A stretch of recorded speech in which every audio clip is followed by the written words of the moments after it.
तकसीम 1 और दूसरा तकलीली तकसीम 2। हम तकलीली तकसीम 1 को अभी शुरू करने वाले हैं और इसमें भी तकलीली तकसीम का मरकज़ी की तकसीम का पहला मरहला, इब्तिदाई हालत 1 या प्रोफेस फर्स्ट, इसको हम पढ़ने वाले हैं। पहली बात आपको ये ज़हन में रखनी की है कि तकलीली तकसीम में जितने मराहिल है वो तमाम मराहिल में ये मरहला सबसे बड़ा है। बस इससे बड़ा अगर कोई मरहला है, इसके पहले जो इंटरफेज आता जिसमें खलिया डीएनए को बढ़ाता और आराम करता, वो मरहला इससे बड़ा है, लेकिन वो तकलीली तकसीम का हिस्सा नहीं है।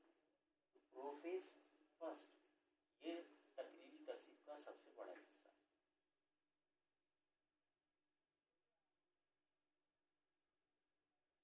इसके मज़ीद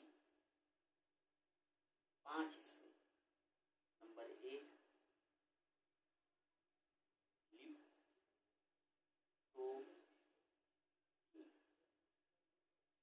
2 है जाइगोट,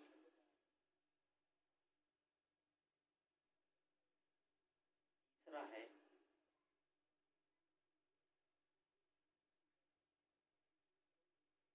पैकेट, चौथा है डिप्लोटी,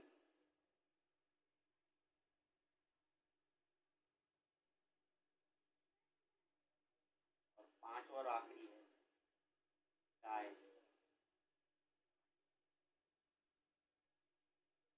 काइनेसिस।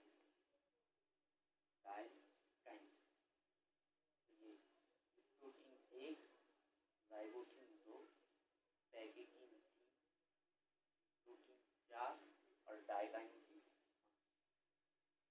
ये नाम आपको याद करने हैं। अगर इसको याद करने का कोई आपको ट्रिक की ज़रूरत पड़े तो आप ऐसा बोल सकते। यहाँ पर देखो, यहाँ पर पहले 2 अल्फ़ाबेट है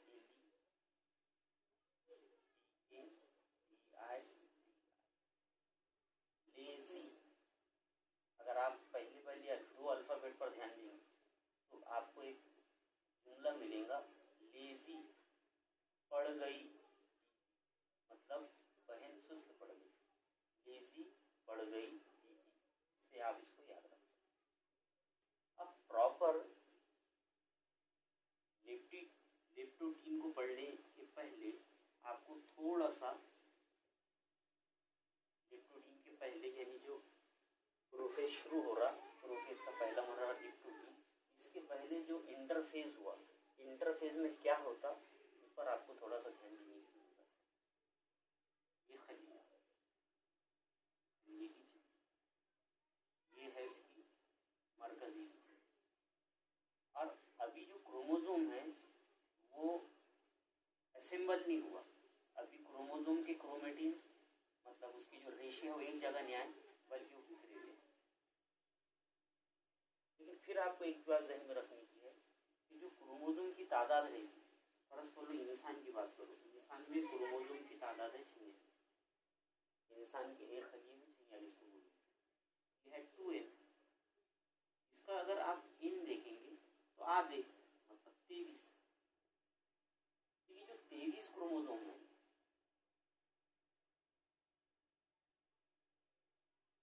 और ये दूसरे 23 क्रोमोसोम, तो ये 23 क्रोमोसोम हमको माँ की तरफ से मिले, और ये दूसरे जो 23 क्रोमोसोम हैं वो हमको बाप की तरफ से मिले। इस तरीके से ये 23 और 23 मिलाकर 46 होते, मतलब ये n और ये 2n बराबर 46। इंसान में कुछ जानदारों में 2n 4 के बराबर है, तो n वहां पर 2 हो जाएगा। ये बात आपको ध्यान में रखना। तो होता क्या, ये जो क्रोमोसोम है, और ये क्रोमोसोम जो डीएनए से बना हुआ है, इंटरफेज में डीएनए बढ़ते चले जाता और यहाँ तक कि वो डबल को पहुंच जाता। क्यों? ताकि तकसीम के दौरान जब नए खलियात बनेंगे तब डीएनए की कोई कमी वाक़ ना हो। तो ये है तकलीली तकसीम अब जैसी तकलीली तकसीम शुरू हुआ, प्रोफेज शुरू हुआ, प्रोफेज के 5 मराहिल होंगे। उसमें पहला मरहला है लिप्टोटीन।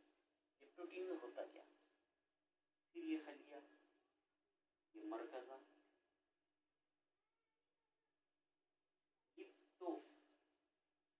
लिप्टो का मतलब है थीम या रिबन। थीम यानी बारी और टीन यानी रेशे या धागे। मतलब यहाँ पर क्रोमोसोम मोटे नहीं होते बल्कि बारीक धागों की तरह नजर आते, और अब यहाँ से वो सिकुड़ना शुरू होते, यानी कई रेशे एक साथ आना शुरू होते, तो क्रोमोसोम अब इसके बाद धीरे धीरे मोटे होते हैं। लेकिन अभी क्रोमोसोम कैसे है, बारीक है, धागे नुमा, और अब क्रोमोसोम के सिकुड़ने का अमल शुरू हो जाता है।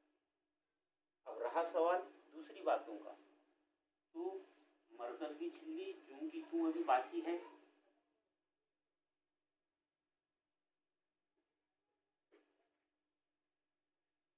मरकजीचा इसके अंदर कायम है,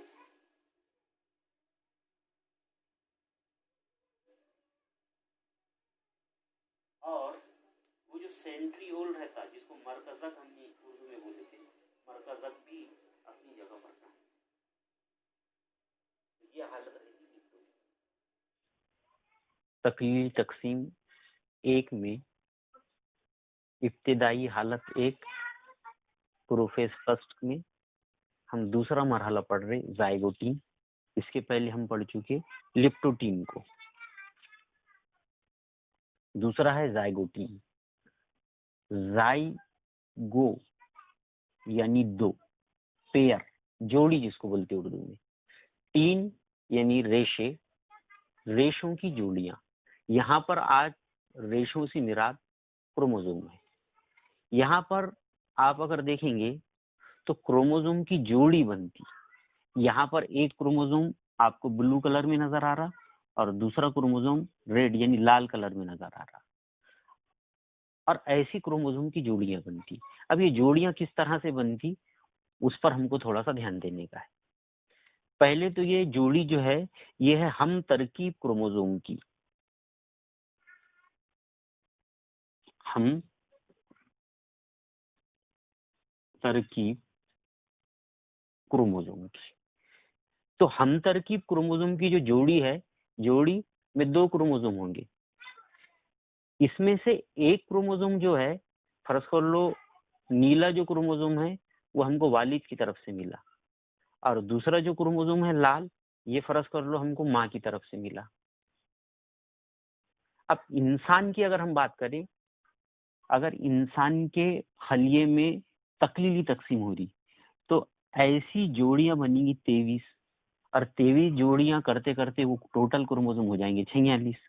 यहाँ पर मैंने बनाने में आसानी हो इसलिए 2 ही क्रोमोसोम बनाया। तो ये हम तरकीब क्रोमोसोम कैसे रहते, इसमें से एक क्रोमोसोम माँ की तरफ से मिला हुआ है और दूसरा क्रोमोसोम बाप की तरफ से मिला हुआ है, और ये दोनों क्रोमोसोम एक जैसे रहते। किस लिहाज से एक जैसे रहते, पहली बात तो इनकी लंबाई एक जैसी है, ये दोनों क्रोमोसोम की लंबाई एक जैसी। दूसरी बात, उनमें जीन की तादाद एक जैसी रहती है। आपको मालूम है जीन खुसूसियात को काबू में रखते।